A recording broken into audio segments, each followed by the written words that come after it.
இன்னும் கண்பான மாலை வணக்கம். சத்தியோதயம் நல்லதே நடக்கும். எங்கும் மேகமாய் எழுந்திருக்கும் பரம்பொருளே உங்களை வணங்குகின்றோம். உங்களுடைய அன்பு, அறிவு, அமைதி, ஆனந்தம், அருள், சக்தி இவை அனைத்தும் எங்களுள் பரிபூர்ணமாக நிரம்பட்டும். சத்தியோதயம் நல்லதே நடக்கும்.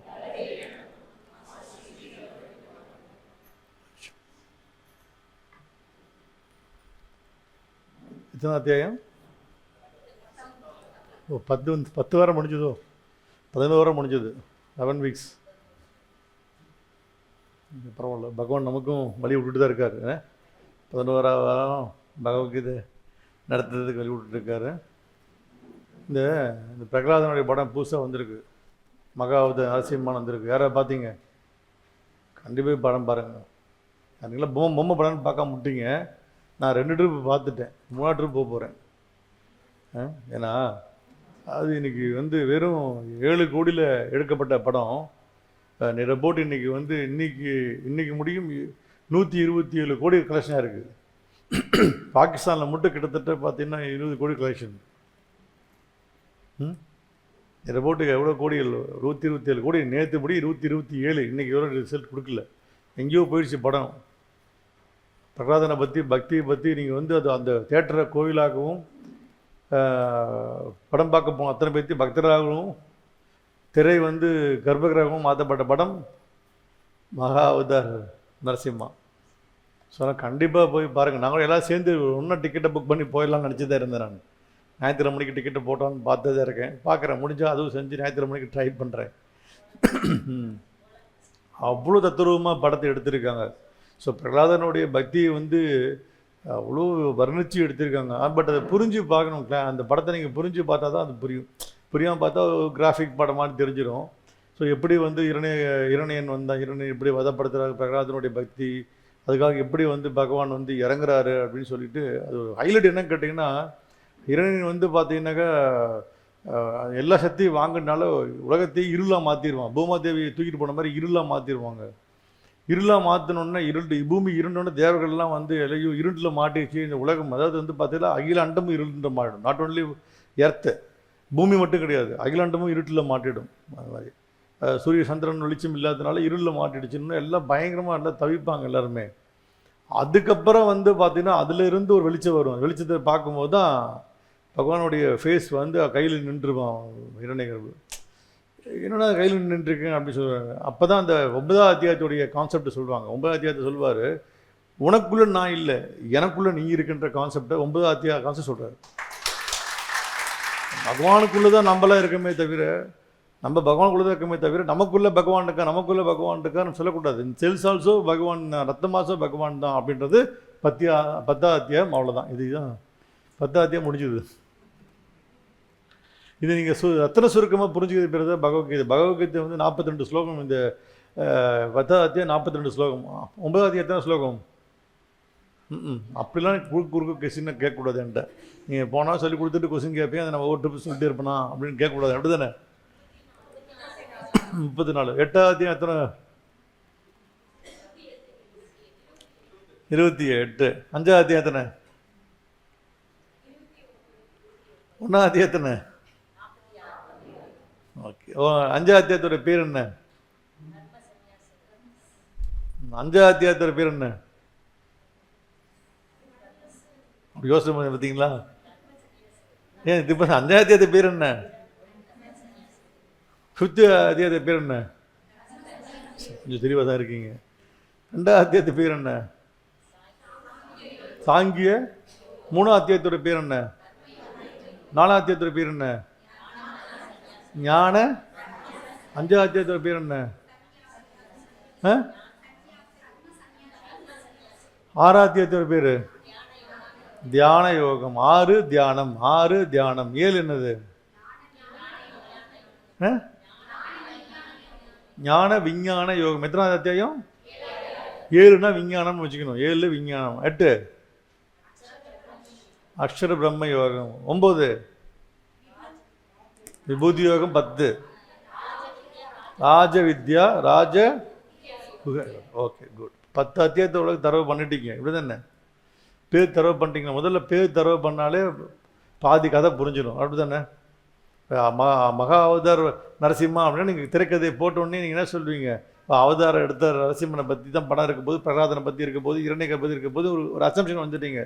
ஸோ அதுபோல தான் நம்ம இன்றைக்கி பார்க்கக்கூடிய ஒவ்வொரு டைட்டில்லையுமே நமக்கு எல்லாமே இருக்கும். அப்போ விபூதி அப்படின்றது என்னதுன்னா, விபூதி என்னது? பட்டை போட்டுக்கிறது தானே? பெருமை, மகிமையா பெருமையா? மகிமையா பெருமையா? மகிமைன்னு சொல்லணும், பெருமைன்னு சொல்லக்கூடாது. பகவான்கிட்ட பேசும்போது பெருமைன்னு சொல்லக்கூடாது. பகவானுடைய மகிமையை பகவானாகவே வந்து பார்த்தீங்கன்னாக்கா அவருக்கு உரைக்கக்கூடியது. பகவான் யாருக்கு உரைக்கிறாரு? அர்ஜுனனுக்கு வந்து பார்த்தீங்கன்னா நான் யார் அப்படின்றத வந்து பார்த்தீங்கன்னா சொல்கிறார், இந்த மாதிரி நான் இருக்கேன் அப்படின்னு சொல்கிறார். யாரெல்லாமா இருக்கேன், எங்கெல்லாமா இருக்கேன் அப்படின்றார். 9ஆம் அத்தியாயம் என்ன சொல்கிறாருன்னா, everything is God, everybody is God. எல்லா பொருளையும் நான் இருக்கிறேன் அப்படின்னு சொல்கிறாரு. எல்லா மனித ஒரு ஜீவராசிகளும் நான் இருக்கேன்னு சொல்கிறாரு. அடுத்தது என்ன சொல்கிறாரு? எல்லா பொருட்களையும் இருக்குது, எல்லா மனிதர்கள் இருக்கணும்னு 9ஆம் அத்தியாயம்.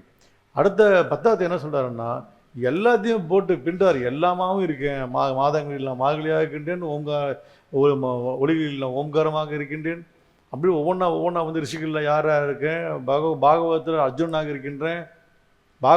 பகவத்கீதையில் அர்ஜுனா இருக்காராமா. அப்படி யாரெல்லாமா இருக்குன்னு சொல்லி முக்கிய பிரமுகரை பற்றி அப்படியே எடுத்துரைக்கக்கூடிய யோகம் தான் வந்து விபூதி யோகம். ஸோ அந்த மாதிரி இது வந்து அப்படியே ஒவ்வொன்றா சொல்லிட்டு வர்றாரு, இதெல்லாம் நான் தான் அப்படின்னு சொல்லி முடிவு பண்ணுறாரு. அப்போ என்ன தெரிஞ்சுக்கணுன்னா, இந்த அண்டம் சொல்லக்கூடியது ஒரு வகையான ஒரு மாய உலகம். இந்த மாயக்குள்ளே தான் நம்ம மாட்டிட்டு முழிச்சிட்டு இருக்கோம். இதுக்குள்ளேருந்து எப்படி நல்லபடியாக நம்ம வாழ போகிறோம் அப்படின்னு நம்ம தெரிஞ்சுக்கணும். என்ன பண்ணணும்? எப்படி வாழ போகிறோம், நம்ம எப்படிலாம் நம்ம வாழ போகிறோம்னு தெரிஞ்சுக்கணும். இதிலிருந்து விடுபடுறதுக்கு தான் நம்ம வாழ்க்கையில் நமக்கு தெரிஞ்சுக்கணும். இந்த வாழ்க்கையிலேருந்து விடுபடுறதுக்கு தெரிஞ்சுக்கணும். திரும்ப சம்பாதிக்கிறேன்னு போய் முட்டி மோதி மற்றவங்கள்ட்ட போய் அடுத்தவனுக்காக வாழ்ந்து காட்டுறன்ற ஒரு பெருமைக்காக இப்போ ஓடி போய் ஓட்டப்பந்தயம் வைக்கிறாங்க, ஊர் திருவிழா வைக்கிறாங்க. ஓடி போய் ஃபஸ்ட் ப்ரைஸ் வாங்கிட்டீங்க, என்ன வாங்கிட்டு வருவீங்க? ஒரு தட்டுக்கிட்டு கொடுப்பாங்க, அப்படி தானே? தட்டு கொடுப்பாங்க. அது கலந்துக்க வேணான்னு சொல்ல வரல, கலந்து கொள்ளுங்கள், அது ஒரு ஹாபியாக பண்ணுங்கள். ஆனால் அதை ஒரு போட்டியாகவோ பொறாமையாகவோ பண்ணும் பொழுது தான் வாழ்க்கையில் மிகப்பெரிய நம்ம சேலஞ்சுக்கு சந்திக்கிறோம். நம்ம அதுலேருந்து இம்பேக்ட்ஸ் நம்ம வந்து பார்த்தோன்னா வெளியே வந்து கஷ்டப்படுறோம் நம்ம எல்லோரும், அப்படி தானே? ஆகையால் நம்ம இன்னிலேருந்து என்ன பண்ணணும் அப்படின்னா, அடுத்தவனுக்காக நம்ம வந்து சம்பாதிக்கணும், அடுத்தவனுக்காக நம்ம வீடு கட்டணும், அடுத்தவனுக்காக கார் வாங்கணுன்ற எண்ணங்களை ஒழிக்கணும். ஏன்னா எல்லாமே பகவானுடைய தான். எதெல்லாம் இருக்குதோ அது எல்லாத்தையுமே இங்கே விட்டுட்டு தானே போக போகிறேன்னு சொல்கிறாங்க. சிம்பிளாக சொன்னால் எதை கொண்டு வந்தால் எதை கொண்டு செல்ல அப்படின்றது தான் 10ஆம் அத்தியாயம். எதை கொண்டு வந்த இந்த உடம்பு கூட கொண்டு வரல, அம்மா கொடுத்த உதிரத்தில் ரத்தத்தினாலேயும் சதை பிண்டங்களினாலேயும் எலும்புகளினாலேயும் மஜ்ஜைகளினாலேயும் உருவாக்கப்பட்ட ரத்தத்தை கொடுத்து நம்மளை உருவாக்கி வச்சுருக்காங்க அவங்க. அப்போ அது என்ன பண்ணுறாங்க? செத்து போனதுக்கப்புறம் என்னது? அதெல்லாம் உறைஞ்சி அது என்ன மாறுது? எல்லாமே மண்ணோட மண்ணாக மக்கி தான் போக போகுது அப்படின்னு சொல்கிறார். அப்போ அந்த மாதிரி நம்ம உலகத்தில் என்ன தெரிஞ்சுக்கணும்னா, எதை பற்றியும் கவலைப்படாது. பட் இதெல்லாம் சொல்கிறதுக்கு ஈஸியாக இருக்கும். நீங்கள் அடுத்தவனுக்கு எடுத்துரைக்கும் பொழுது உங்களுக்கு என்னவாக இருக்கும்? சூப்பராக இருக்குது, மாஸ்டர் சொல்கிறது சரியாக தான் இருக்குது, நான் ஒன்று எதை கொண்டு வந்தோம் எதை கொண்டு செல்ல நம்ம சொல்லி முடிச்சிடுவோம். அப்ளை பண்ணும்போது தான் வாழ்க்கையில் கஷ்டமாக இருக்கும். என்னமா இருக்கும்? அப்ளை பண்ணும்போது ஈஸியாக இருக்குமா, கஷ்டமாக இருக்குமான்னா கஷ்டமாக தான் இருக்கும். அப்போ நிறைய விஷயங்களை நீங்கள் ஆராய்ச்சி பண்ணிகிட்டே போகக்கூடாது. நம்ம எப்பயுமே அக்செப்ட் பண்ணிக்கணும். ஒரு குருவை ஏற்றுக்கிட்டோன்னே அக்செப்ட் பண்ணிக்கணும். என்ன காரணம்னா, ஒவ்வொருத்தருடைய ஒரு புரிதல் ஒரு மாதிரி இருக்கும். அந்த புரிதல் தகுந்த மாதிரி தான் அவங்க வந்து உங்களை எடுத்துரைக்கக்கூடிய தன்மை வரும். இப்போ என்ன பண்ணுவீங்க? இப்போ எங்கள் அம்மா வந்து பார்த்தீங்கன்னா, இப்போ இந்த மகாபாரதமாக இது ராமாயண கிளாஸுக்கு எங்கள் அம்மா போனாங்க. இப்போ போனோன்னே, இப்போ இந்த ராம பட்டாபிஷேக படம் எங்கேப்பா கிடைக்கும் அப்படின்னு கேட்குறாங்கன்ட்ட. இப்போ உடனே இப்போ இம்பேக்டோட ராமன் மேலே திரும்பிடுச்சு. பகவத்கீதை கிளாஸ் போனாங்க, எப்பப்பா கிருஷ்ணருடைய படம் கிடைக்குமா அப்படின்னு கேட்குறாங்க. இது சும்மா தெரிஞ்சுக்கிறீங்க. அதை போய் ஊர்ந்து போகும்போது நீங்கள் எங்கே போய் கம்ப்ளீட் ஆக போகிறீங்க? நிறைவு எங்கே ஆக போகிறீங்க? இந்த பூரணம் எங்கே ஆக போகிறீங்க? நீங்கள் பூரணமே ஆக முடியாது. நீங்கள் தெரிஞ்சுக்கிறேன் போது எல்லாத்தை பற்றி தெரிஞ்சுக்கிறீங்க. எதுக்குன்னா, புரிதல் இருக்கும்போது என்னென்னா, அந்த ஞான தேடல் வந்து ஞானம் கிடைச்சதுக்கப்புறம் எல்லாமே உங்களுக்கு புலப்பட ஆரம்பிக்கும். நீங்கள் ஆராய்ச்சி பண்ண தேவையில்லை.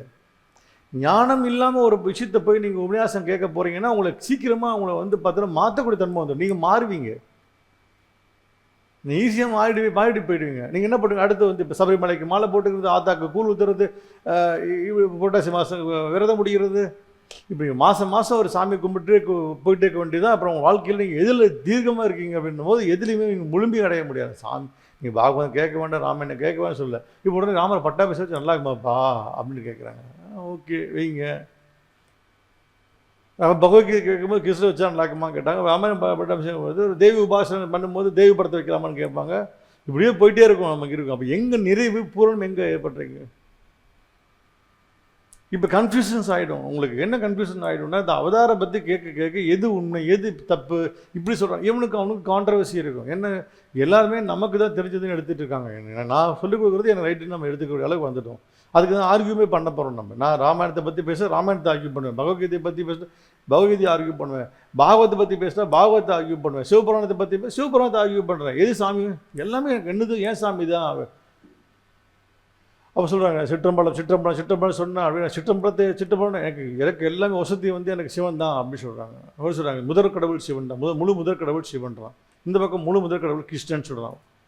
யார் தான் எனக்கு சிவனா கிருஷ்ணாவா? எனக்கு எதை எடுக்கிறது சொல்லுங்க. எதை எடுக்கிறது எது தான் இப்போ எடுத்துக்கிறதா? எனக்கு தான் தெரியுமா நான் சொல்கிறது எதை எடுத்துக்கிறது அப்படின்னு. அதை பற்றி சொல்கிறாரு கிருஷ்ணர் 10ஆம் அத்தியாயத்தில். வேற ஒன்று அதை பற்றி தான் எக்ஸ்பிரஷன் கொடுக்குறாரு 10ஆம் அத்தியாயத்தில். நீங்கள் எதை சாமி எடுக்கிறேன்னு தெரிலன்னு சொல்ல, இதை பற்றி தான் கொடுக்குறாரு. இதை உன்னிப்பாக கவனிச்சிங்கன்னா ஓகே கடவுள் யார் அப்படின்னு சொல்லி எடுத்துக்கலாம். அவ்வளோதான். பிரகலாதனுடைய பக்தி என்னென்னு நம்ம படிச்சிருப்போம். ஆனால் அது வந்து தத்ரூபமாக கடைசி சீனில் எனக்கு அழுவ வந்துச்சு. எனக்கு பிரகலாதன் வந்து நான் எங்கே பிரபுவனை உன்னை எங்கே பார்ப்பேன்னு சொல்லி அழுவான். பிரகலாதன் குழந்தை அழுவ மாதிரி இருக்குமா, எங்கே பார்ப்பேன் உன்னை எங்கே கிடைப்பேன் உன்னை கண்டு நானும் ஒரு அசுர குலத்தில் வந்தவன் சொல்லுவான், அழுவான். நான் அசுர குலத்தில் வந்தவனாச்சு, நீ எனக்கு காட்சி கொடுப்பாயா அப்படின்னு கேட்கணுன்னு ஒரு அசதி கேட்கும். உனக்கு எல்லா பக்கம் உனக்கு கொடுப்பேன்பா, உனக்கு நீ திரும்ப பக்கம் நான் தான் காட்சி கொடுக்க போகிறேன்னு சொல்லி திரும்ப எல்லா பக்கம் கிருஷ்ணன் நின்றுருப்பான், விஷ்ணு நின்றுருப்பார். பயங்கரமாக இருக்கும். அதில் புராணத்தை பாகவ புராணத்தில் அது எங்கள் ஆச்சாரியர் பாகவ புராணம் படிக்கும்போது பிரகலாதனை பற்றி ஒரு சப்ஜெக்ட் எடுக்கும்போது நான்லாம் வந்து கூசம் சாயிருக்கேன். ஐயோ அப்படின்னு நினச்சிருக்கேன். கட்டத்தில் நான் பாகவதம் கேட்டுருக்கும் போதெல்லாம் அது அப்போல்லாம் பாகவதம் 7 நாள் முடிச்சிடுவாங்க. நீங்கள் பாகவதெல்லாம் 7 நாள் நீங்கள் கேட்க முடியாது, சாகர முடி கேட்கணும் பாகவதம். நீங்கள் நினச்சிடாதீங்க. நீங்கள் பாகவதம் 7 நாள் சத்தியாக நடத்துவாங்க. பார்த்தீங்கன்னா 7 நாள் பாகவதம் முடிச்சிடுவாங்க. அதெல்லாம் வாய்ப்பே கிடையாது. அதெல்லாம் சும்மா சாரத்தை எடுத்துகிட்டு போயிட்டே இருப்பாங்க. பாகவதம் வாழ்நாள் முழு. இப்போ பாகவத புக்கு அடுத்த வாரம் எடுத்து வைக்கிறேன், இங்கே வைக்கிறேன். எத்தனை புக்குன்னு பாருங்கள். இவ்வளோ புக்கு இருக்குது பாகவத புக்கு மட்டும். இவ்வளோ புக்கு இருக்குதுங்க. எவ்வளோ பெரிய புக்கு வச்சுருக்கேன். ஒவ்வொரு பாட்டும் சும்மா இப்போ பாகவத புராணம் அவ்வளோ பெரிய விஷயத்தை கொடுத்துருக்குது. அதில் பிரகலாதனை பற்றி பயங்கரமாக கொண்டு போயிருப்பாங்க. பிரகலாதனை யார், அவனோட பக்தி என்னன்றதை கொண்டு போயிருப்பாங்க. அப்போ பிரகலாதன் கெஞ்சி கேட்பான், ஐயோ பிரபு உன்னை எப்படி பார்ப்பேன், பிரபு உன்னை எப்படி பார்க்குறது அப்படின்னா உடனே காட்சி கொடுக்குன்னு சொல்லிட்டு தான் காட்சி கொடுக்குறாரு. அதுக்கப்புறம் வந்து இப்போ பிரபு எங்கேயா இருக்கிறான் அப்படின்னு கேட்கும்போது தான் தூணிலும் இருப்பான் துரும்பிலும் இருப்பான் போது ஏன் இந்த தூணில் இருப்பானா அப்படின்னு கேட்கும்போது தான் தூணை உடச்சிட்டு வெளியே வராது. அப்போ தான் அதில் 3 ஸ்டேஜாக வருவாங்க. நீங்கள் படத்தை பார்க்கும்போது உங்களுக்கு புரியாது, ஒரு ஃபைட் மட்டும் பார்ப்பீங்க. பாகவ புராணத்தை சொல்லப்பட்டது அங்கே அப்படியே அந்த டைரக்டர் சாரத்தை எடுத்து கிட்டத்தட்ட ஒரு 1.5 இயர்ஸாக இஸ்கானில் இஸ்கான் டிவோட்டி அவர் எடுத்தவர் இஸ்கானில் உட்காந்து எல்லாத்தையும் கேட்டு அதுக்கப்புறம் வந்து பார்த்தீங்கன்னா பாகவத புராணத்தை கொஞ்சம் படிச்சுட்டு உள்வாங்கியிருக்கார். அவர் உள்வாங்கி அப்படியே படத்தை டெலிவரி பண்ணிட்டார். 3 ஸ்டேஜ் நரசிம்மன் வந்து 3 ஸ்டேஜ் ஆண்டுவார். ஃபஸ்ட்டு ஸ்டேஜில் திருந்துன்னு ஒரு அடி கொடுப்பார். அது புராணத்தில் இருக்கப்பட்டது. அது செகண்ட் ஸ்டேஜில் ஒரு அடி கொடுப்பார். டே மோனை கம்முன்னு ஆகிக்குன்னு சொல்லிட்டு செகண்ட் ஸ்டேஜில் வந்து பார்த்தீங்கன்னா கம்முன்னு வார்னிங் தான், இப்போயே தெரிஞ்சுக்கொண்டு வார்னிங் சொல்ல மாட்டார். ஏன்னா நரசிங்கன்ல சொல்ல மாட்டார். அடுத்த ஸ்டேஜ் வந்து பார்த்தீங்கன்னாக்கா அடித்து முடிச்சுட்டு வந்து பார்த்தா எங்கே அவன் தேடுவான். அது தேடும் போது வந்து பார்த்தீங்கன்னா நரசிம்மர் வந்து எப்படி யோகத்தில் உட்காந்துருக்காரோ அந்த மாதிரி வந்து பார்த்தீங்கன்னாக்கா சிரசாத்தனை நிற்கிற மாதிரி நகத்தில் ஒரு விரல் நின்று தலைகள் சமணம் போட்டு உட்காந்துருப்பான். அந்த சீலை அப்படியே எடுத்துருப்பான். அப்போ ஒரு விரல் அப்படியே நின்றுட்டு பார்த்து அப்படி திரும்ப அப்படி கத்துவ பிறகு அப்படியே படம் செம்மையாக எடுத்திருக்கான். அதாவது அனிமேஷன் தான், ஒரு மனிதன் நடிச்சா நடிக்க முடியாதுங்க, அந்தளவுக்கு அனிமேஷன் கொண்டு வந்திருக்கான். அப்போ என்ன சொல்கிறாருன்னா, அந்த நெகம் இருக்கு இல்லையா, நெகத்தை ஒரு நெகத்தில் நின்றுருக்காராமா. இது என்ன சொல்லுது பாகவரம் என்ன சொல்லுதுன்னா, ஒரு நெகத்துலனா அந்த நெகங்களுடைய முழு சக்தியும் நெகத்தில் இருக்குன்னு காட்டுறது வந்துடுறாங்க. எப்படி நீங்கள் நினைப்பீங்கன்னாக்கா ஒரு உள்ளதை ஒத்தக்கே மேலே சமன் போட்டு உட்காந்துருக்கான்னு நினச்சிட்டு இருப்பீங்க. இல்லை, அந்த ஒரு விரலில் இந்த நெகத்தில் நிற்கிற அந்த நெகத்துக்கு அந்த ஆயுதமாக கருதப்படுகின்றது. அப்போ இரணியகர்ப்பு என்ன எடுத்திருப்பாரு அப்படின்னாக்கா, உயிரற்ற உயிருள்ளவை எதாலையும் என்னை கொல்ல முடியாதுன்னு வாங்கியிருப்பாரு. அது வரம் வாங்கும்போது உயிர் உள்ளவையும் உயிரற்றவையும் கொல்லக்கூடாது அப்படின்னு. அப்போ இது உயிர் இருக்கா இல்லையா? உயிர் இருக்கு, ஆனால் உயிர் இல்லை. நகத்துக்கு வளருது, ஆனால் இல்லை. புரிஞ்சுக்க, நகை கட் பண்ண வலிக்குதா? வலிக்கல. இப்போ ஈஸியாக புரியுதா? அப்போ இதுதான் அப்படின்னு சொல்லி ஒவ்வொன்றா சூரியன் அஸ்தமனம் ஆகும்போது உன்னை நான் கொல்லுவேன். இரவும் அல்ல பகலும் இல்லை, பூமியிலும் இல்லை ஆகாயத்திலும் இல்லை, என் மடியில் உட்காந்துருக்கின்றாய். அரண்மனைக்குள்ளே இல்லை, வெளியும் கிடையாது, நலவு பள்ளியில் உட்காந்துருக்க அப்படின்னு அடிப்பார். சொல்ல புரியுது உங்களுக்கு? எடுத்து போட்டு அந்த அவங்க ஆத்திர தீராது. 3 ட்ரிப் நான் சான்ஸ் கொடுத்து என்னை வந்து விடமாட்டேங்கிறான்னு சொல்லி உக்ரம், அதான் உக்ரம் வீரம் சொல்லுவான். உக்ரமாகி எடுத்து கழுத்து எடுத்து அந்த மாலையை போட உக்ரம் அடங்காது. அப்போ தான் கடைசி சீனில் வந்து பார்த்தீங்கன்னா தேவர்களும் எல்லாம் போயிட்டு எப்படி உக்ரத்தை அடக்கிறதெல்லாம் ருத்ரதாண்டம் ஆகிட்டு உக்ரதாண்டம் ஆகிட்டாரு சொல்லி எல்லாம் நடுங்குவாங்க போய் பெருமாள்கிட்ட போய் பார்க்குறதுக்கு. அப்போ பெருமாள்கிட்ட போகிறப்ப தான் என்ன பண்ணுறதுன்னா, லட்சுமி தாயார் வந்து இல்லையோ என்னாலாம் போய் பக்கத்துலலாம் என்ன பேச முடியாது, அவட்டெலாம் அவர் உக்ரம் தனியணும்னு சொல்லிட்டு போயிடுவாங்க. இப்போ யார் தான் பண்ணுறது இங்கே அப்படின்னும் போது தான் சொல்கிறார், நாரதா சொல்கிறார், இல்லை ஒரே ஒரு ஆள் தான் பண்ண முடியும். அவன் யார் அப்படின்னாக்கா பிரகலாதன் மட்டும்தான் போய் அடக்க முடியும் அப்படின்னு சொல்லுவான். பிரகலாதன் போனோடனே பிரபுவே உங்களுக்கு உக்ரத்தை அடைக்கலாம்ல அப்படின்னு ஒரு சொன்ன அப்படியே ஆஃப் ஆகிடும். அப்போ என்ன சொல்கிறேன்னா, பக்தி கொண்டவன் பக்திமானுக்கு மட்டும்தான் நான் கட்டுப்படுவேன்னு சொல்கிறது தான் இது. நீ படத்தை எடுத்துகிட்டே வரணும். இந்த படத்தை போய் படமாக பார்த்தீங்கன்னா உங்களுக்கு புரியாது. அதாவது பிராட்டிக்குமே அங்கே மரியாதை கிடையாதுங்க. பிராட்டின்னா மனைவிக்கு அங்கே மரியாதை கிடையாது, தேவர்களுக்கும் கிடையாது, யாருக்கும் மரியாதை கிடையாது. அந்த உக்ரத்தை அடக்கக்கூடிய யாருன்னா என்னை நேசித்து என்னை பக்தி செய்யக்கூடியவனை மட்டும்தான் நான் கட்டுப்படுவேன்னு சொல்கிறது தான் பிரகலாதனுடைய ஸ்டோரி. இந்த படத்தை நீங்கள் மிஸ் பண்ணிடாதீங்க. ஓடிடியில் வந்துடும், இல்லைன்னு சொல்லலை, கொஞ்சம் நாளில் அதை பற்றி தெரில. பட் தேட்டரில் பார்த்தா அந்த எஃபெக்ட் இருக்கும். அதை போய் ஜஸ்ட்டு போய் பார்க்கறதுக்கு ட்ரை பண்ணுங்க, அவ்வளோதான் நான் சொல்கிற விஷயம். என்ன சொல்கிறீங்க? நான் எனக்கு ஒன்றும் டைரக்டர் ஒன்று எனக்கு பணம் தரப்போது இல்லை, உங்களுக்கு ரெக்கார்ட் பண்ணால் ஒரு 20 பேர் அமுச்சு கொடுப்பான், ஒரு டிக்கெட் ஃப்ரீயாக தரேன்னு சொன்னாங்கன்னு தெரில. அப்படி ஒன்று ரெக்கார்ட் பண்ணுற அவன் சம்பாதிக்கிறதுக்கு நம்ம சொல்லணும். நான் சொல்கிறது நல்ல விஷயத்தை வெளியே கொண்டு வரணுன்றது என்னுடைய, எப்படி ஹோட்டலில் சாப்பிட்டு ஹோட்டலில் ரெடி பண்ணி வெளியே சொல்கிறோமோ அந்த போகிற நல்ல படத்தை நம்ம ரெக்கமெண்ட் பண்ணுறது தப்பில்லை.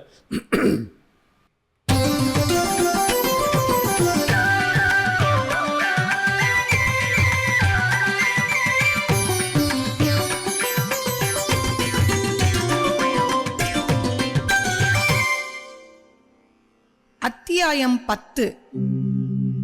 விபூதி யோகம். விபூதி என்றால் மகிமை அல்லது மகத்துவம் என்று பொருள். இறைவன் எங்கும் நிறைந்தவன், எல்லாமானவன். அளவு கடங்காத இவ்வுலக அனைத்தையும் அவனது ஆளுகைக்கு உட்பட்டிருக்கின்றன. இக்கருத்துக்கள் இதில் விளக்கப் பெற்றுள்ளன. இதில் 42 ஸ்லோகங்கள் அடங்கியுள்ளன.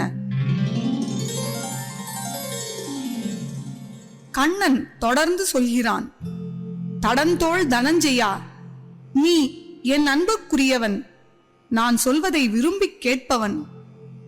நல்லது செய்ய கருதி நான் உனக்கு கூறும் உயர்ந்த தத்துவத்தை கேள். எனது பெருமையை தேவரும் முனிவரும் கூட அறிய மாட்டார்கள். ஏனெனில் அவர்கள் அனைவருக்கும் நானே மூல காரணம்.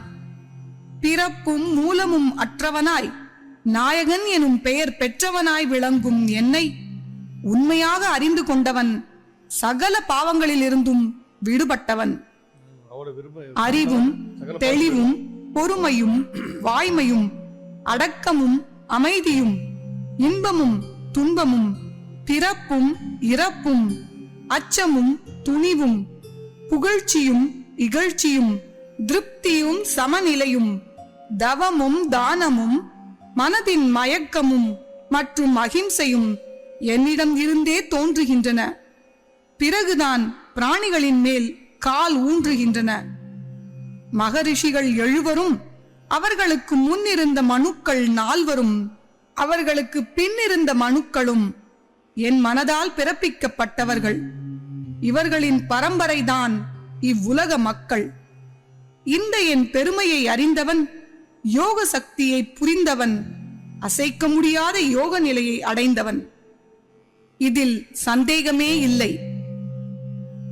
உலகின் தோற்றத்திற்கும் அதன் மாற்றத்திற்கும் நானே காரணம் என்பதை நன்கறிந்தவன் என்னை தொழுகிறான். என்னை பற்றியே பேசி பேசி மகிழ்கிறான். பிறருக்கு போதனைகள் செய்கிறான். என் மேல் உயிரையே பெய்கிறான். மனம் நிறைந்து உய்கிறான். அவனுக்கு நான் புத்தியோகம் அளிக்கிறேன். உள்ளத்தில் கருணை தெளிக்கிறேன். ஞான விளக்கால் அறியாமையை அழிக்கிறேன். அதனால் அவன் என்னை அடைந்து செழிக்கிறான். இதை கேட்ட அர்ஜுனன், கேசவா, நீயே பரம்பொருள், நீயே நிலைத்தவன், நீயே தூயவன், நீயே நாயகன், நீயே ஒளிர்பவன், நீயே உயர்ந்தவன், நீயே மூலதேவன், எங்கும் நிறைந்தவன், பிறப்பிலா சிறந்தவன். இதைத்தான் எல்லா ரிஷிகளும் தேவரிஷி நாரதரும் அசிதர், தேவலர், வியாசர் ஆகியவர்களும் சொல்கிறார்கள். அதையே தான் நீயும் கூறுகிறாய். அனைத்தையும் நான் நம்புகிறேன். ஆனால் ஒன்று, அரக்கரும் தேவரும் நிச்சயம் இதை அறிய மாட்டார்கள். உயிர்களின் ஈசனான உலக நாயகனே, உன்னை நீயேதான் அறிவாய். எங்கும் நீக்கமற எந்த மகிமையால் நீ நிறைந்துள்ளாயோ அதை மிச்சம் மீதியின்றி எனக்கு சொல்வாயாக. உன்னை எப்படி நினைப்பது, எப்படி தொழுவது?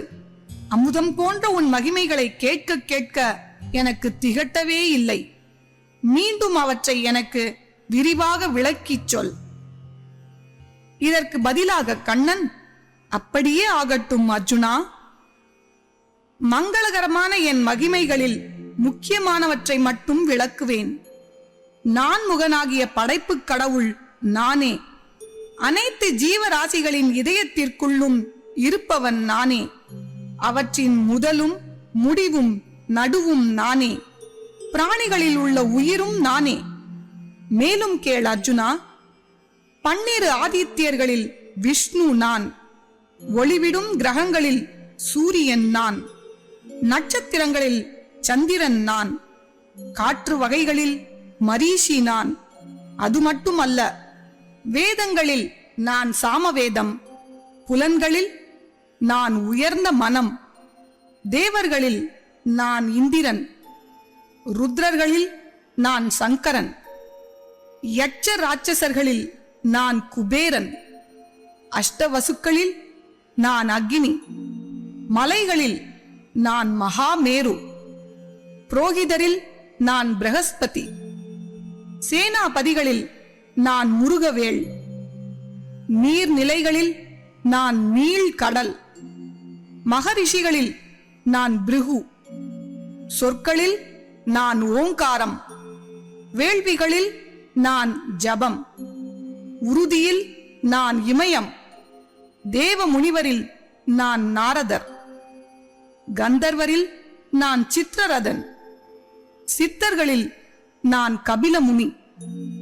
பசுக்களில் நான் காமதேனு, குதிரைகளில் நான் உச்சை சிரவஸ், யானைகளில் நான் ஐராவதம், மரங்களில் நான் அரசமரம், மனிதர்களில் நான் சக்கரவர்த்தி, ஆயுதங்களில் நான் வஜ்ராயுதம், பாம்புகளில் நான் வாசுகி, படைப்பவர்களில் நான் மன்மதன், நாகங்களில் நான் அனந்தன் என்ற ஆதிசேஷன், நீர் தேவதைகளில் நான் வருணன், பிதிர்களில் நான் அரியமான், அடக்குபவரில் நான் யமன், அரக்கர்களில் நான் பிரகலாதன், கணிப்பவர்களில் நான் காலம், விலங்குகளில் நான் சிம்மம், பறவைகளில் நான் கருடன், தூய்மையிலே நான் காற்று, வீரர்களில் நான் ராமன்,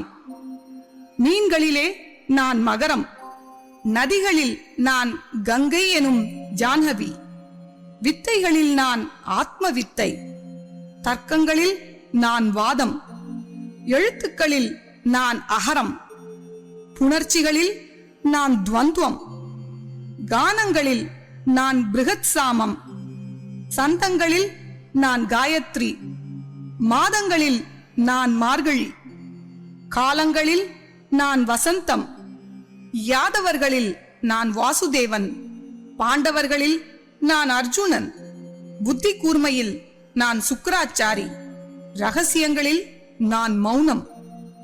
மேலும் கேள் பார்த்திபா, எல்லாவற்றையும் எடுத்துக்கொள்ளும் மரணம் நானே, பிறக்கின்றவர்களின் பிறப்பும் நானே, ஏமாற்றுகிறவர்களின் சூதாட்டம் நானே, ஒளிமிக்கவர்களின் பிரகாசம் நானே, தண்டிப்பவர்களின் செங்கோல் நானே, வெற்றி விரும்புகளின் நீதியும் நானே, துறவிகளின் ஞானம் நானே, உயிர்களின் வித்தும் நானே, முடிவில்லாத காலமும் நானே, முயற்சியும் நானே, வெற்றியும் நானே, மங்கையர்தம் புகழ், புத்தி, செல்வம், பொறுமை, நினைவு, வாக்கு, திண்மை அனைத்தும் நானே, திறமை மிக்கது, செழுமை மிக்கது, நன்மை மிக்கது, நல்லொளியும் மிக்கது, அத்தனையும் என் சாயலின் தோற்றமே.